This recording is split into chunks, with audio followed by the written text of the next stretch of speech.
Saludos, bienvenidos a este programa de Corazón a Corazón, la entrevista. Mi nombre es Gilberto Rodríguez y les doy la bienvenida.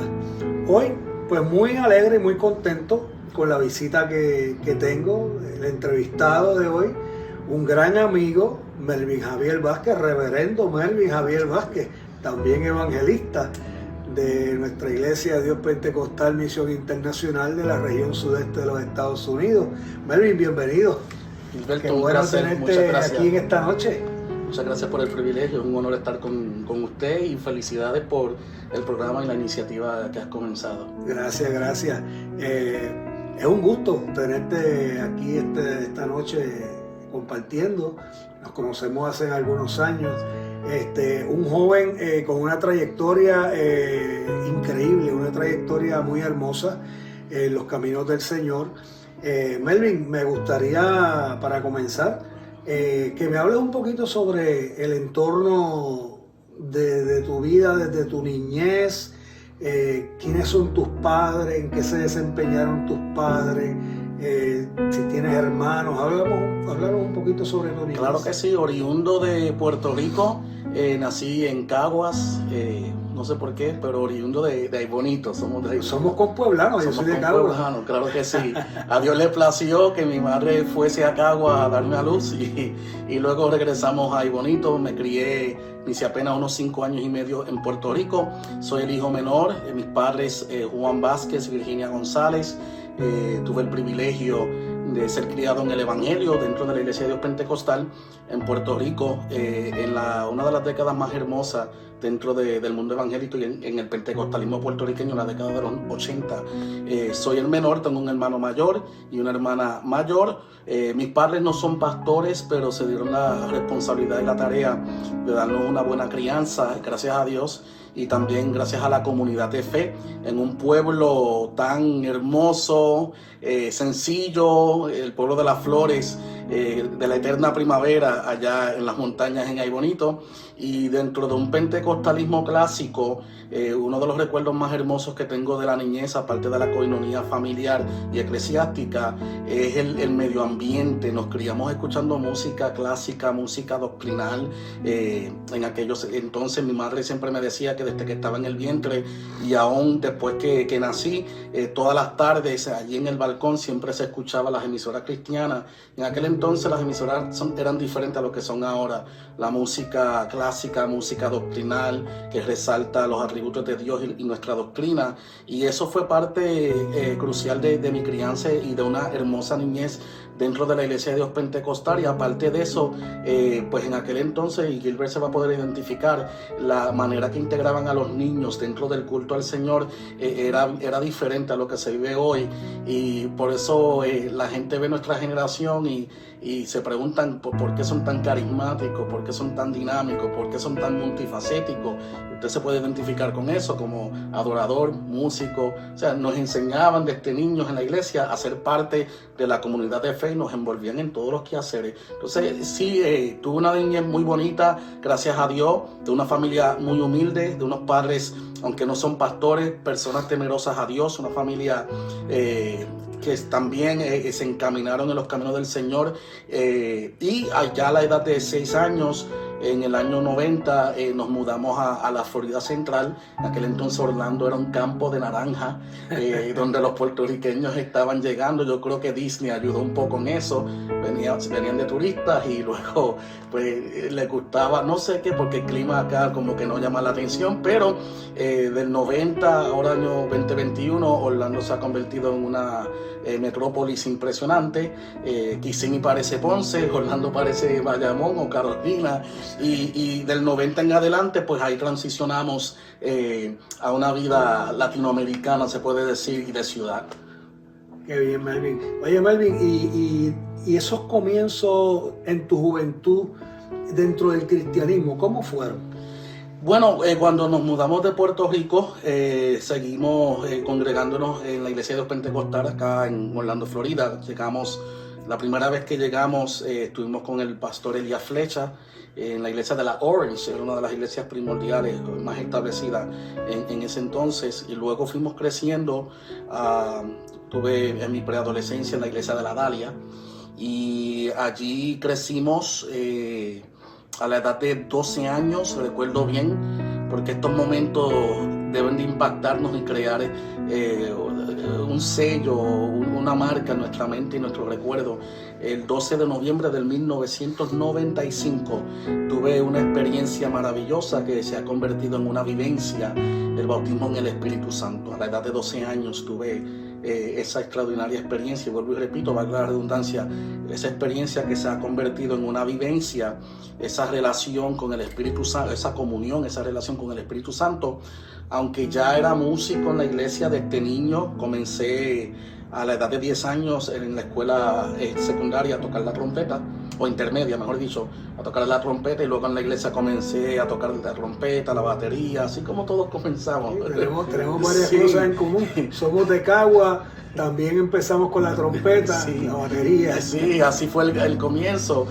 Habían tantos bateristas y tantos músicos demás, y un anciano músico me decía, escoge un instrumento que puedes tocar, que nadie te lo va a quitar, no tienes que hacer turno, no te tienen que poner en un schedule. Con esa trompeta tú tocas donde sea, y así comenzamos. Luego creo que el Señor usó esa venida y ese vehículo para crear en mí un sentido de pertenencia dentro del culto, de la liturgia, del culto al Señor, y dentro de la iglesia. La música fue de mucha bendición para construir mi autoestima dentro de la iglesia, porque siendo honesto, antes de ser bautizado en el Espíritu Santo era bien tímido, y una de las cosas que hace el bautismo en el Espíritu Santo adentra en ti osadía, gallardía, y eso fue lo que quebrantó la intimidación y la timidez.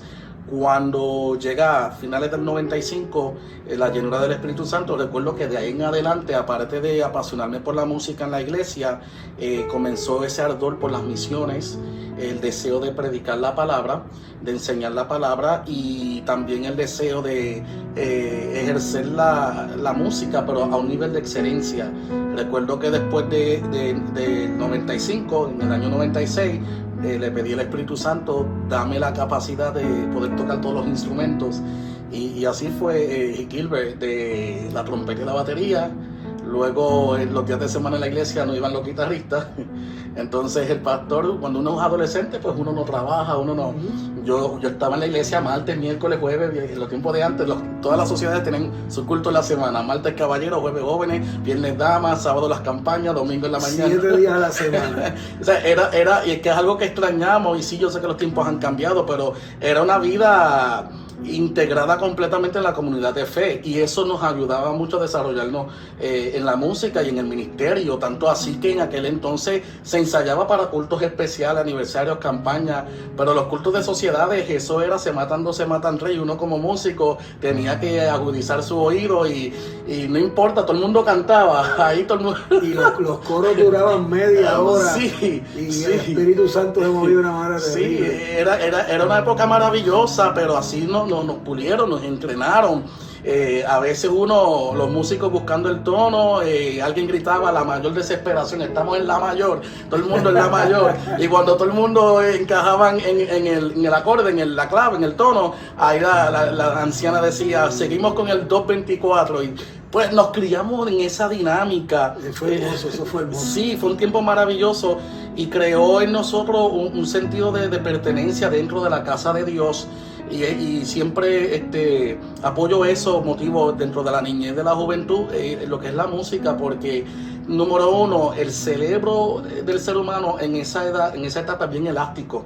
O sea, el niño, el adolescente tiene la capacidad de absorber, memorizar e implementar. Número dos, la música, adorando a Dios a través de la música, en un joven o en un niño crea un sentido de pertenencia dentro del núcleo de la iglesia, y eso poco a poco lo va llevando a otros niveles. Recuerdo en una ocasión, a la edad de 14 años, ya Dios iba tratando conmigo, ya el Señor le había puesto el querer como el hacer, no necesitaba que me profetizaran naciones ni nada, porque ya Dios había insertado eso en mí. Pero recuerdo una persona me dio un consejo en una ocasión y me dijo, llegará un momento en tu vida donde la obsesión que tienes por la música será sustituida por una pasión por las almas y por edificar el cuerpo de Cristo.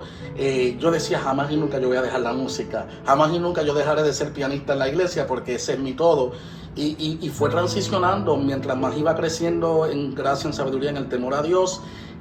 pues la pasión de Dios en mi vida había agudizado de tal manera que gloria a Dios por la música, pero fue como un puente para adentrarme en mi edad adulta al propósito verdadero del Señor, que viene siendo pues predicar el evangelio y discipular. Entonces fue una etapa de transición. Le doy gracias a Dios por la música, y luego de la música ahí transicionamos a la época de los ministerios. No sé si recuerdas, en nuestra crianza común aún los niños tenían su culto.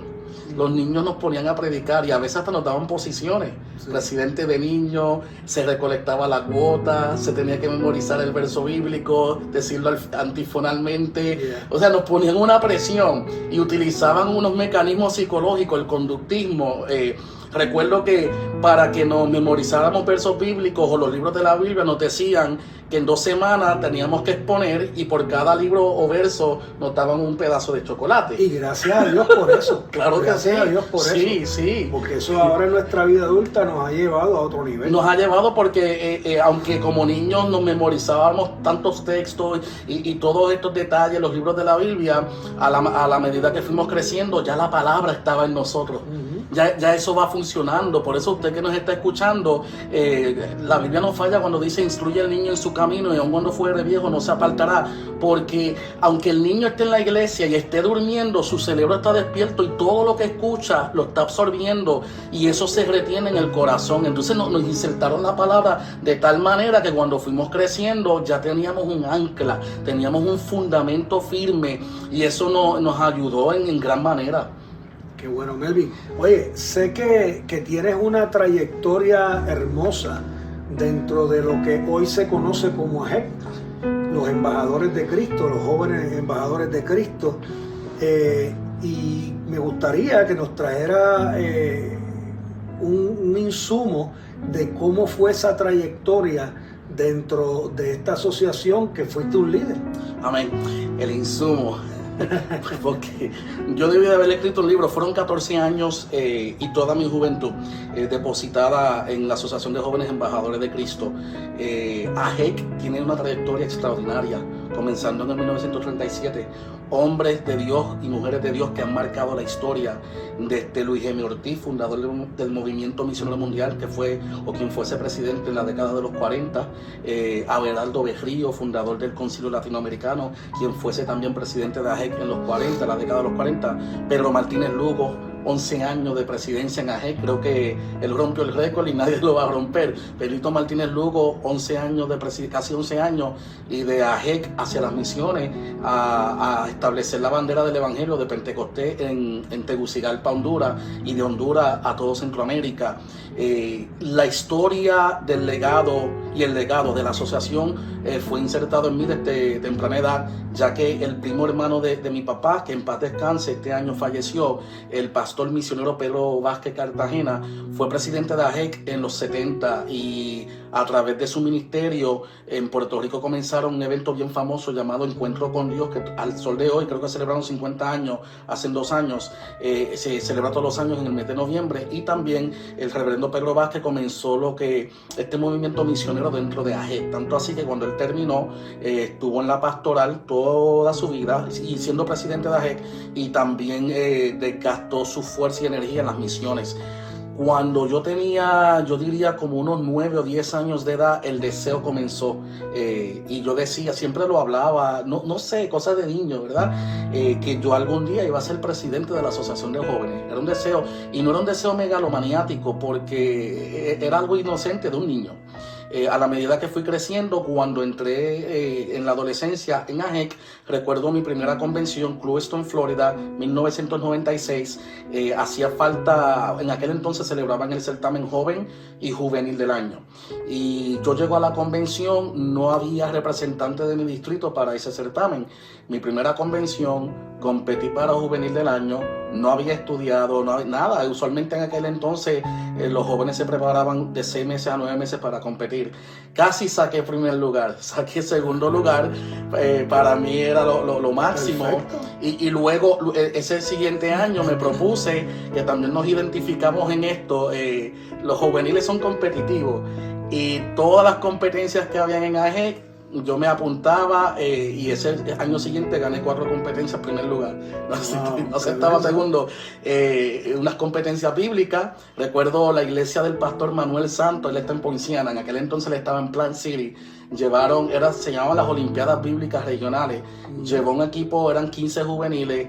Yo solito representé la iglesia de la área del distrito y le di una pela. Hasta el sol de hoy, el pastor Manuel recuerda ese momento. Y por ende, también ese año competimos. AGEC hizo algo bien peculiar y es que hicieron las competencias de cántico, pero en vez de llamarlas de cántico, llamaron, o sea, el eslogan fue competencia musical. Entonces todo el mundo cantaba, pero nadie llevaba un instrumento o se atrevía a hacer un instrumental. Pues el anciano que me dijo o que me dio el consejo de la trompeta, lo ejecuté y fui a todas las competencias con la trompeta a tocar el instrumental y le gané a todos los cantantes porque era diferente, ¿verdad? Luego de ahí, a edad de 13 años, le dan con ponerme de presidente de jóvenes en mi iglesia local. ¿Tú imaginas un joven de 13 años en nuestra iglesia como presidente? No fue un éxito tan grande que digamos, porque tenía 13 años, de 13 a 14 años en esa transición. Pero venía evolucionando rápido. Claro, porque era el sistema, era un modus operandi que se daba en aquellos tiempos. Hoy la metodología ha cambiado, no lo voy a criticar, pero hoy ya los jóvenes están más sobreprotegidos, pastor de jóvenes, mucha burocracia. Pero en aquel entonces era el rojo vivo, o sea, nos lanzaban ahí. Entonces, luego, cuando fui creciendo, a la edad de 19 años, o sea, entro en AGEC, pero entro como músico. Siempre veían a Mervin como el pianista, como el saxofonista, como el músico, como el que canta un poquito y hace voces detrás del piano. Pero nunca veían al ministro. Yo no era de esos niños o adolescentes que les profetizaban en los eventos grandes. Nunca fui el señalado, nunca fui el elocuente o el cheche de la película. Cuando llegué a los 19 años, hubo una transición pequeña en mi vida, un Selah, se puede decir, donde el Señor me lleva a las Asambleas de Dios, a la iglesia Sendero de Luz en Ocoy. Estando en las Asambleas de Dios, por una historia larga, ¿verdad? A perseverar en las Asambleas. A perseverar, que fue, eso es otra historia, eso es otro tema. Pero cuando llego a las Asambleas de Dios, en aquel entonces yo era un joven con una formación bastante dogmática, ¿me entiende, verdad? Bien dogmático. Dios me lleva a las Asambleas de Dios para trabajar conmigo de una manera muy peculiar y romper ciertos paradigmas. Estuve unos 2 años, el pastor Ricardo Orsini, un hombre de Dios, vio en mí lo que no muchos veían en aquel entonces en la iglesia de Pentecostal. Ellos literalmente me daban un sueldo pequeño me reclutaron como músico. Y como a los 8 meses la iglesia y la junta me piden que tome la juventud y sea pastor de jóvenes y obrero del concilio. Yo había acabado de cumplir 20 años. Yo decía, yo obrero del concilio. O sea, en la MI yo simplemente era pianista y nunca, pero así Dios me lleva. Comienzo como pastor de jóvenes. Dios nos dio un éxito muy bonito, expande mis horizontes en esa organización. Pero pasan un par de años y yo soy MI de pura cepa, tú sabes. Y transiciono nuevamente a la MI. Hombre de Dios, que en paz descanse, misionero, fundador de Argentina, el reverendo Santos Confesor Ramírez. Fue el filósofo maestro. Sí, así como Héctor Rivera Renta. Sí. Tienen ese estilo en común de prédica, de enseñanza. Grandes recuerdos de ese caballero. Sí. Él me había visto tocando, no mencioné esto, cuando en mi crianza, desde mi niñez y mi adolescencia, quienes fueron mis mentores en la música y quienes me dieron la oportunidad y quienes me enseñaron los primeros 3 acordes en la guitarra fueron los integrantes de Oasis de Bendición. Yo toqué desde niño con Oasis de Bendición por varios años, con esa famosa agrupación bien reconocido. Sí, de gospel, de oriundos de Chicago, puertorriqueños, pero de Chicago, de la iglesia de Lake Station en Indiana, las afueras de Chicago. Cuando el suegro de Santos Confesor fue el fundador de Oasis de Bendición, el hermano Camacho, que es el hermano mayor de la misionera Dalila, que en paz descanse también. Ellos me habían visto tocando con la agrupación desde que era adolescente y recuerdo que las cosas que el Señor hace, los propósitos, nos encontramos y él poco a poco Dios lo usó para restaurar mi vida y para darme formación. A la edad de 22 años me hago miembro de la Iglesia de Dios Pentecostal en South Chase, pero esta vez fue algo distinto, Gilbert, porque tuve un pastor y como una figura de padre en la fe, ¿verdad? Como Pablo con Timoteo, donde el pastor estuvo conmigo, estaba día y noche desarrollando ese potencial. Y recuerdo un domingo, a la edad de 22 años, a esa edad, el pastor, creo que fue la pastora, me comisiona el mensaje de un domingo, la primera vez en mi vida que yo predicaba un domingo. Y es difícil que los pastores suelten el altar los domingos. Sí, y más a un joven, no tenía credencial. Sí, fui pastor de jóvenes en la Asamblea de Dios, pero era más como un tipo coordinador de eventos. Esa intimidación por las laceraciones y los momentos difíciles de la juventud que todos hemos pasado estaban ahí.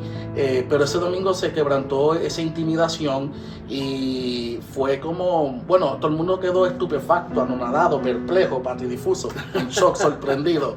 Ese es Melvin, ese es Melvin Javier.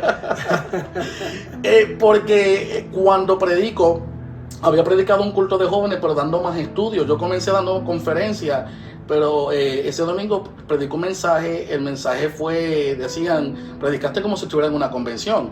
El pastor no se sorprendió tanto, pero la iglesia sí se sorprendió.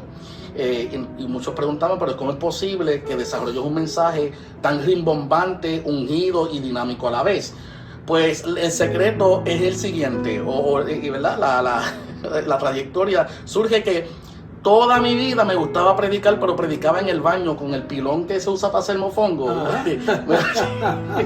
Desde niño, yo escribí este fin de semana predicando en Tennessee, en Kentucky, yo le decía a la iglesia que yo comencé con el deseo, porque Dios dice la Biblia, Dios pone el querer como el hacer. Y recuerdo en noveno, en la secundaria, escribí un ensayo sobre que los estudiantes tenían que escribir que ellos aspiraban a ser. Y yo en mi inocencia, en mi locura, el encabezado del ensayo era: yo seré el próximo Gille Ávila. Mis amigos me relajaban un poco porque me decían... Tremenda aspiración. Sí, no, claro. Mis amigos me decían, bueno, el cuerpito, eres bajito, medio... Ya, ahí está. Te falta las guayaberas y la camisa manga corta con la corbatita. Pero ya Dios había puesto el querer como el hacer, el deseo. Ahora a los 22 años... comienzo a predicar y fue el momento donde todo como que de la noche a la mañana explotó. Entonces mucha gente decía, pero es difícil ver un predicador de la nada, esa era la conversación, de la nada, que en su primera oportunidad de domingo predicó mensajes donde muchas puertas se le abren y ahora todo el mundo está buscándolo ¿verdad? Para sus campañas. Pero el asunto fue que Dios me tenía en el horno desde niño. Yo predicaba los mejores sermones en el baño. Mis padres me regañaban, tocaban la puerta, yo cantaba en el baño, yo hacía el devocional, yo predicaba, yo hacía el llamado. Siempre en mi mente y en mi corazón siempre estaba ese desarrollo, Gilbert. El deseo. Y el deseo. Y yo, bueno, siempre yo decía, Señor, ¿cuándo yo voy a tener la fuerza y poder vencer el nerviosismo, la taquicardia en público para poder disertar? Y ese día el Espíritu Santo lo hizo. Y fíjate, los nervios no son malos. Los nervios a veces nos mantienen dependiendo en el Señor. Sobre los pies. Exacto. Entonces, ahí fue donde comencé y el año siguiente, de la nada, nadie me conocía, voy a una convención de distrito. Por un voto no quedé electo vicepresidente de ese distrito y nadie me conocía, acabando de llegar un año después de regresar de la Asamblea de Dios. Por un voto y quedé tesorero distrital. Fui tesorero distrital del Central por 3 semanas. Cuando llegué a la convención de jóvenes, Winter Haven 2007, salí electo relacionista público. Y de ahí en adelante a nivel regional y de ahí en adelante, la gloria sea para Dios, nunca perdí una elección. Del 2007 al 2009 entró en la presidencia, 2010 entró como vicepresidente, 2011 en presidencia entera y del 2011 hasta el 2017 ahí comienza la trayectoria en AGEC.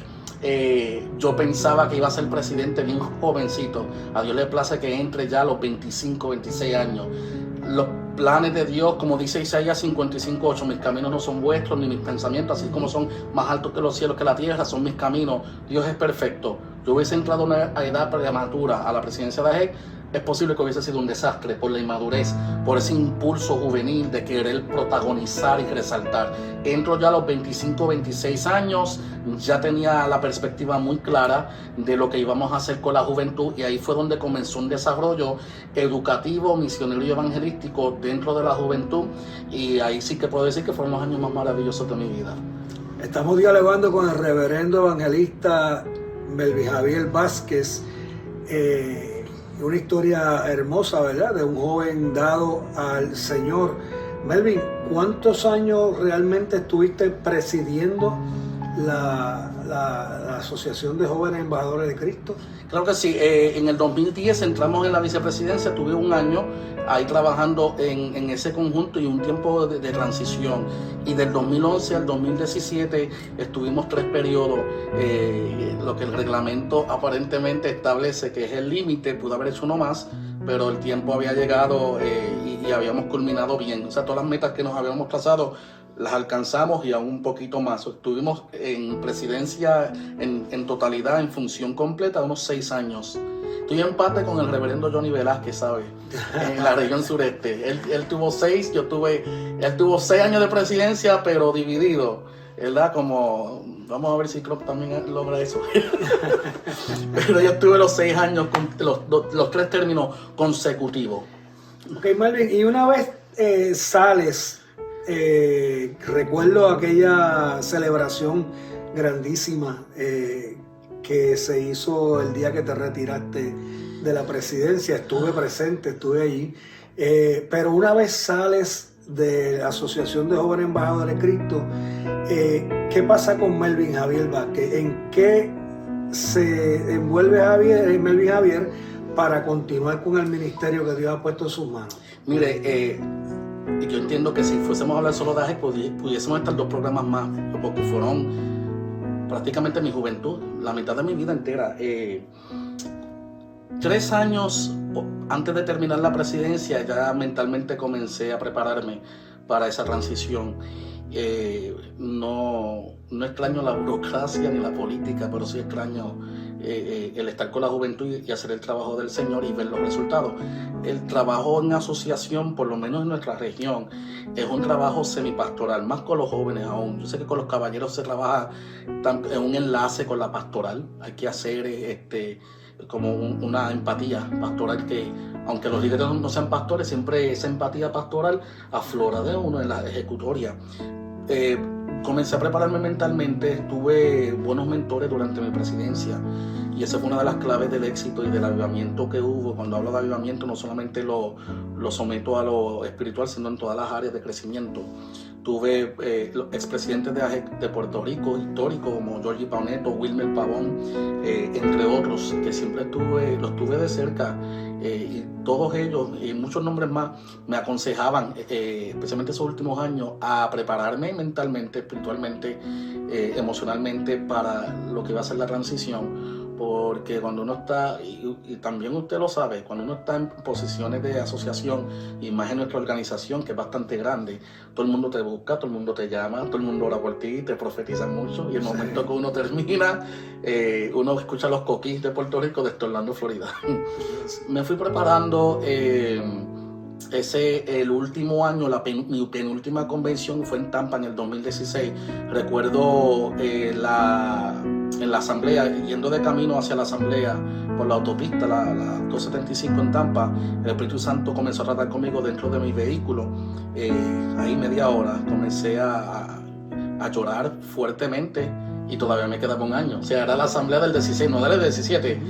Yo lloré mi despedida en el 16, no en el 17, y ahí tuve una conversación con el Señor. Le di mi 100%, le dediqué mi energía, mi fuerza, mi finanza, sacrifiqué parte de mi carrera, mis estudios seculares, la sacrifiqué porque estuve de lleno en el ministerio, y si tuviese que hacerlo otra vez lo haría.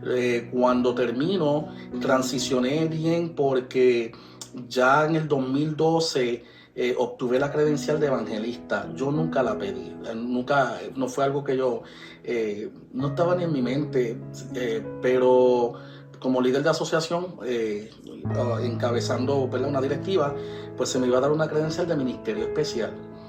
Y en aquel entonces, quien ahora es mi pastor, recuerdo que me dijo, mira, aunque yo no te veo así como evangelista, tú tienes un ministerio multifacético medio peculiar, yo te voy a buscar, o sea, te voy a recomendar, porque como vicepresidente, él era el que cabezaba el ministerio o lo que es el departamento de las credenciales y el ascenso, y el pastor me orienta bien peculiar, porque yo nunca he visto esta orientación con otra persona, pero sí hacía sentido que adquiriera la credencial de evangelista, ya que va en ascenso, la de ministerio especial cada año hay que renovarla, y que en el momento que transicione a la pastoral, cuando llegue el momento, yo creo que va a llegar, ya, ¿verdad? Uno transiciona y como evangelista uno puede presentar niños, presidir la Santa Cena, bautismo, colaborar más con una pastoral. Entonces ya tenía esa credencial, tenía el ministerio, que ahora es Academia Anacanosis, es el eslogan. En aquel entonces era Visión de Águila, Corazón de Atleta.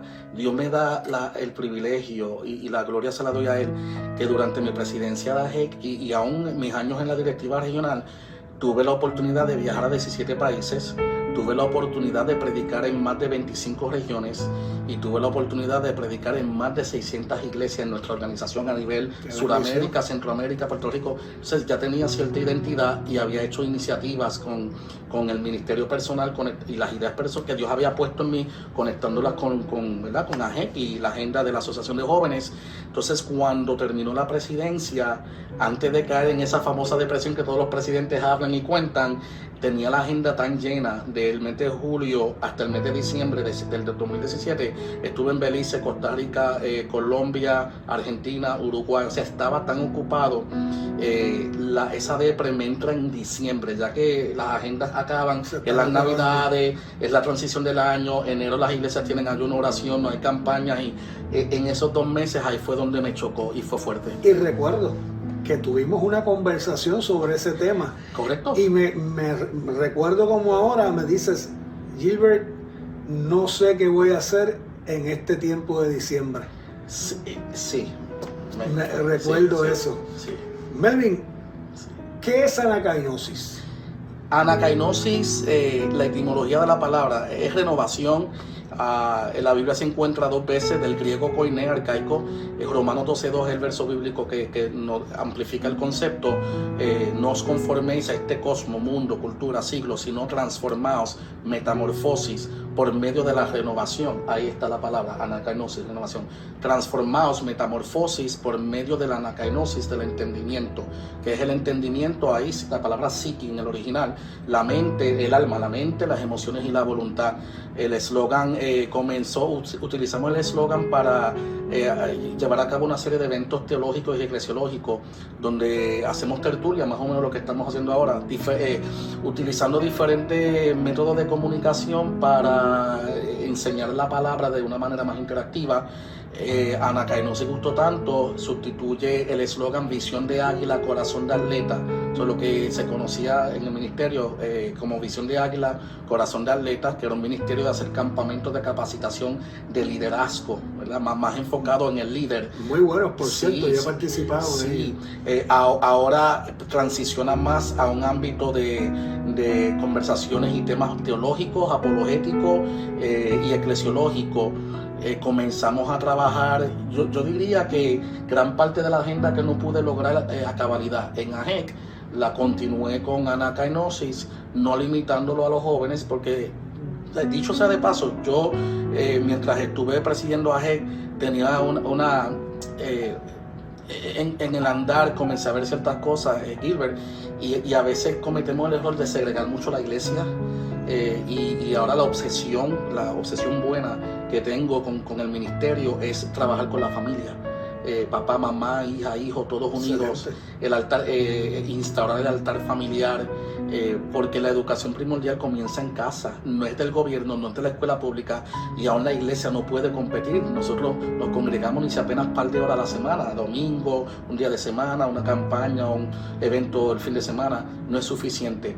Comenzamos o transicionamos de Visión de Águila, Corazón de Atleta, anacainosis, comenzamos a hacer las cumbres en el 2018, aunque Visión de Águila había hecho sus eventos, Costa Rica, Cuba, Belice, pero comenzamos acá en Estados Unidos. Dios ha levantado un equipo maravilloso compuesto de damas, caballeros y jóvenes. y a través del MISPA, estuve presidiendo el MISPA, el recinto del norte de Orlando, Altamonte, pudimos implementar un sistema teológico de enseñanza, de constructivismo. Recuerdo cuando comenzamos, pues tú estuviste con nosotros un tiempo. Una de las críticas que se me estaba dando con todo este concepto de anacainosis implementado en el MISPA es que beneficia a los jóvenes universitarios, pero a los que ya llevan 20, 30 años fuera de la escuela los perjudica, y comprobamos que eso no es así. Tuvimos una graduación en el verano y el grupo completo se graduó con honores. 4 estudiantes de los 15 se gradúan con altos honores, y de los 4, 3 son damas que sobrepasan los 50 años, incluyendo una dama que sobrepasa los 60 años, y la hermana Sandra, una dama, fue la que sacó el promedio más alto de la clase de graduanda, con jóvenes excelentes, sobresalientes, universitarios, profesionales. Entonces, por eso hemos creado una sinergia y un eslabón generacional. La profecía de Joel establece una sinergia. Los jóvenes soñarán sueños, los ancianos verán. Una sinergia, los ancianos soñarán sueños, los jóvenes verán visiones. Hay una sinergia generacional. Yo me encuentro en una encrucijada generacional porque tengo ahora 38 años de edad. Entonces yo me identifico con una generación y también me identifico con la actual. Entonces estoy en esa encrucijada. Y yo fielmente creo en la profecía de Joel, que ya se cumplió en Pentecostés y todavía sigue emanando. Pero hay una particularidad que a veces perdemos de perspectiva en esa palabra, cuando dice que los ancianos soñarán sueños y los jóvenes verán visiones. Y es que hace falta dentro de la iglesia, especialmente en el ministerio del Padre, del hombre, hace falta que los hombres de Dios, las mujeres de Dios en estos últimos tiempos dejen un legado. Esa es la responsabilidad más grande, Gilberto. Los abuelos, los padres, dejen un legado a la niñez y a la juventud. A la medida que los hombres de Dios sueñen el sueño de Dios, los jóvenes comienzan a ver visiones, o sea, la venda se les es quitada. Anacainosis ha ayudado a establecer ese eslabón y a traer mucha claridad sobre lo que es nuestro credo, nuestro fundamento doctrinal, que está basado no en la opinión del hombre ni un dogmatismo, está basado en la verdad, en el insumo de la palabra del Señor. Excelente, Melvin. Melvin, me gustaría que me hablaras, me comentaras qué piensas de los tiempos que estamos viviendo hoy en día, la iglesia. La iglesia está viviendo los tiempos más cruciales. Hay una dicotomía o una tricotomía en algunos casos de lo que es la verdadera iglesia, el remanente, y lo que se llama iglesia, pero no es iglesia, pseudo iglesia. La iglesia está viviendo la pseudo iglesia dentro de una ola de apostasía como nunca antes visto. Hay por ende un desenfoque, un desenfreno descomunal, especialmente en la iglesia occidental aquí en América, donde el narcisismo y el protagonismo se ha adentrado. Vuelvo y repito, aquí en América y por ende en Latinoamérica también, donde pensamos que hacer ministerio está basado en el yocentrismo y en el figurar.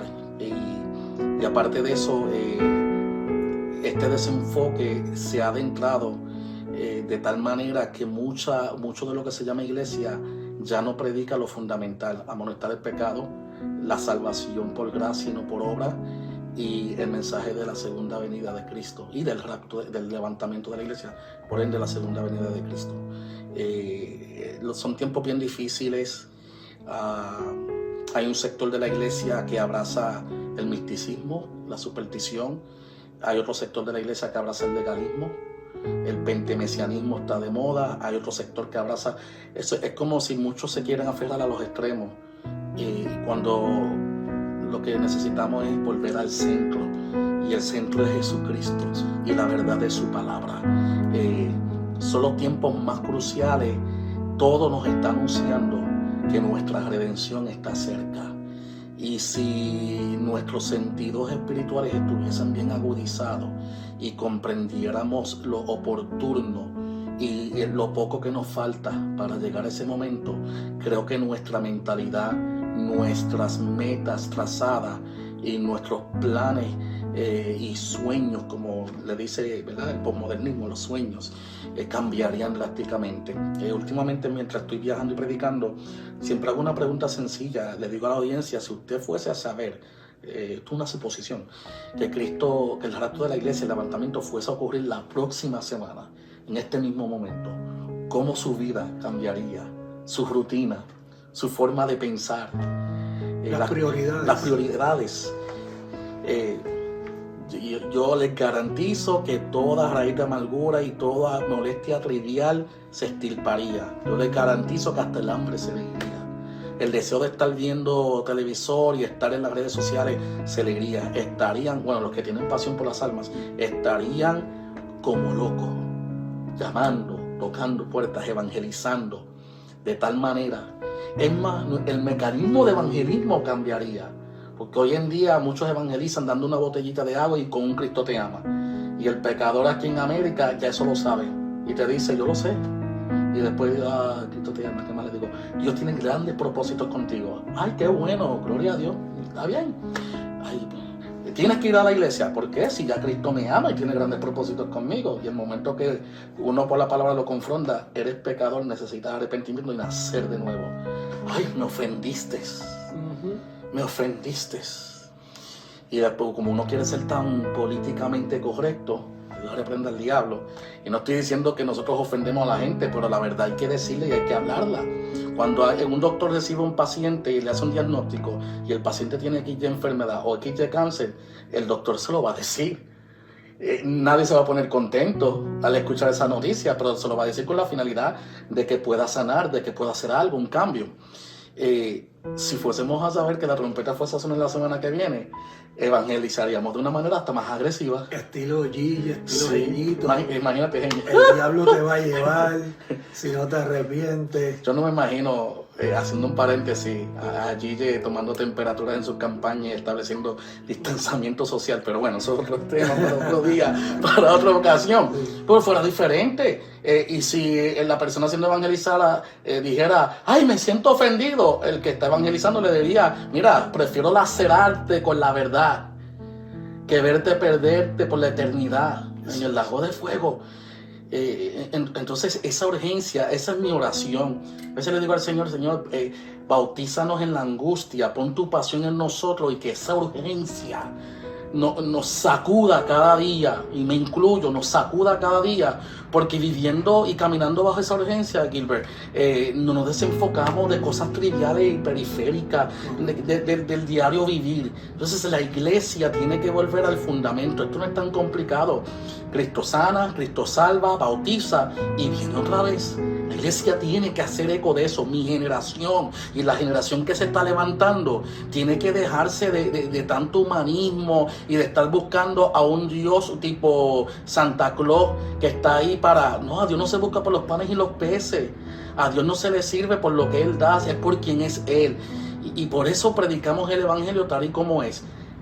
Fácil es mi yugo y ligera es mi carga, dijo Jesús. Lo que estaba diciendo es: el sistema religioso les pone un yugo a ustedes y el mensaje que yo traigo es sencillo. Ahora, es sencillo el mensaje, pero cuesta, porque a la misma vez Él dijo: el que quiera seguir en pos de mí tiene que negarse a sí mismo. En Lucas lo dice así: negarse a sí mismo cada día, tomar su cruz y seguirme. Cuesta, porque la cruz no es para exhibirla, para que todo el mundo diga: wow, qué ministerio. La cruz es para uno darla y uno mismo lavarse en ella, hablando figurativamente, ¿verdad? Estoy hablando literalmente, para uno poder decir lo que dijo Pablo en Gálatas 2:20: ya no vivo yo, mas vive Cristo en mí. Amén. Qué hermosas palabras. Con nosotros el reverendo Melvin Javier Vázquez, en una conversación excelente, muy hermosa. Melvin, me gustaría que para finalizar trajeras un mensaje de salvación a todas estas personas que nos están sintonizando en esta hora. Acabo de recitar una porción bíblica muy confrontadora. Jesús claramente lo dijo: el que quiera seguir, es una invitación para todo. No es cuestión de aceptarlo. Muchos lo aceptan como Salvador, pero no lo quieren aceptar como Señor. Es seguirlo y aceptarlo, recibirlo como tu Salvador, pero someterte a Él como tu Señor. La paradoja del Evangelio es la siguiente: para ser libre en esta vida y en este caminar y en la eternidad, hay que ser esclavos. Todos nacemos esclavos, o esclavos de los placeres y del mundo, o esclavos de Jesucristo. Cuando tomamos la decisión, guiados, impulsados por el Espíritu Santo, de ser esclavos de Jesucristo, siendo esclavos de Él, somos libres en Él. Jesús mismo dijo: si obedecen mis mandamientos y atesoran e implementan mi palabra, la cual es vida. No estoy hablando de obra, estoy hablando de un sometimiento que emana de nosotros, un caudal de deleite. Seréis verdaderamente mis discípulos y conoceréis la verdad, dice el contexto, y la verdad os hará libre. En este mundo hay muchos caminos, pero es solamente un buen camino. Jesucristo es el buen camino. Juan 14:6 dice: Él es el camino, la verdad y la vida, y nadie puede ir al Padre si no es a través de Él. No son tus buenas obras, no es tu buen comportamiento, no es tratar de ganarte un regalo, un don que gratuitamente Él te ofrece. Entrégale tu vida, entrégale todo tu ser. Deja que el Espíritu Santo te induzca en esa regeneración para que puedas nacer de nuevo. Segunda de Corintios 5:17 dice: de modo que si alguno está en Cristo, nueva criatura es. Las cosas viejas pasaron y aquí todas son hechas nuevas. Él te perdona, Él te adentra en Él, Él te da vida nueva y vida eterna. Él te hace entender que fuiste creado y fuimos creados para la eternidad y no para lo temporal. No te puedo prometer caminos y villas Castilla y caminos color de rosa. En este caminar vamos a alcanzar la rosa. Las espinas de esta vida nos van a hincar y doler a todos, pero en Cristo estamos seguros. En Cristo tenemos vida eterna. En Cristo obtenemos instantáneamente la victoria. Y cuando nacemos de nuevo, no hay un placer, no hay un sentimiento más gratificante que un ser humano pueda tener, porque para ser libres hay que ser esclavos. Acepta a Cristo, recíbelo en tu vida, no solamente como el Salvador, que en la cruz del Calvario pagó el precio que usted y yo no podíamos pagar en aquel madero. Él intercedió, se puso en nuestro lugar. Segunda de Corintios 5:21, el que no conoció pecado, se hizo pecado deliberadamente porque nadie le quitó la vida. Él la dio por ti y por mí, para que tú y yo fuésemos hechos la justicia de Dios a través de Él. Él te da y te brinda a través de la salvación justificación. En otras palabras, ya Dios el Padre nos ve a través de Cristo y ya no somos culpables. Ahora somos coherederos. En esa justificación, tú y yo no teníamos palabras para escapar del juicio que nos tocaba. Pero allí en la cruz del Calvario, Jesucristo nos justificó y le dijo al Padre: perdónalos, porque no saben lo que hacen. Pero ahora usted ha escuchado el mensaje de salvación y ya usted no tiene excusa. Ahora tienes que escoger un camino. O escoges el camino del mundo, el camino que lleva al infierno y a la perdición, o escoges el camino que lleva a la vida eterna. Y ese camino es Jesucristo. Ábrele tu vida, entrégale tu todo, y tú verás que de ti y de tu interior brotarán ríos de agua viva. Wow, hermoso mensaje. Melvin, gracias por aceptar nuestra invitación. Verdaderamente me he gozado y sé que nuestros hermanos y amigos también se están gozando con tu palabra, tu testimonio. Les deseo que el Señor les dé paz y les bendiga. Así que nos veremos en la próxima podcast. Gracias. Dios les bendiga.